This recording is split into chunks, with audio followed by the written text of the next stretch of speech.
السلام علیکم ورحمة الله وبركاته۔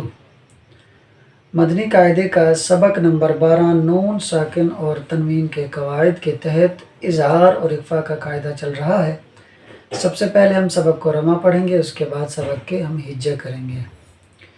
اعوذ باللہ من الشیطان الرجیم، بسم اللہ الرحمن الرحیم۔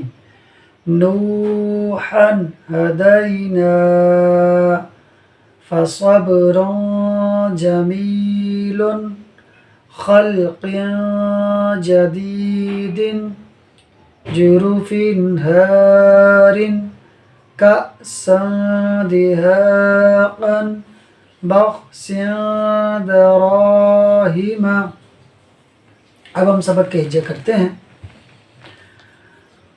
نون واو پیش نو، ہا دو زبر حن، نوحن ہا زبر ہا، دال یا زبر دئی، ہدئی، نون الف زبر نا، ہدینا، نوحن ہدینا۔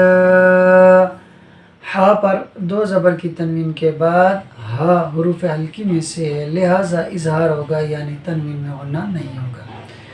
فا زبر فا، صاد با زبر سب، فصب، را دو پیش رن، فصبرن، جیم زبر جا، میم یا زیر می، جمی، لام دو پیش لن، جمیل، فصبر جمیل۔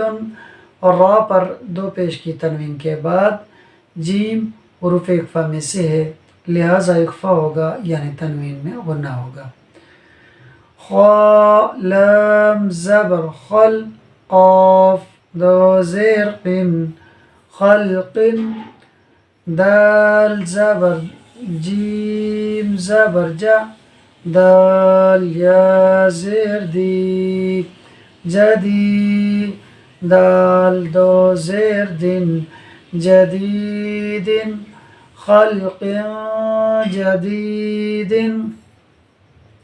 قاف کے نیچے دو زیر کی تنوین کے بعد جیم حروف اخفاء میں سے ہے، لہٰذا اخفاء ہوگا، یعنی قاف کی تنوین میں غنہ ہوگا۔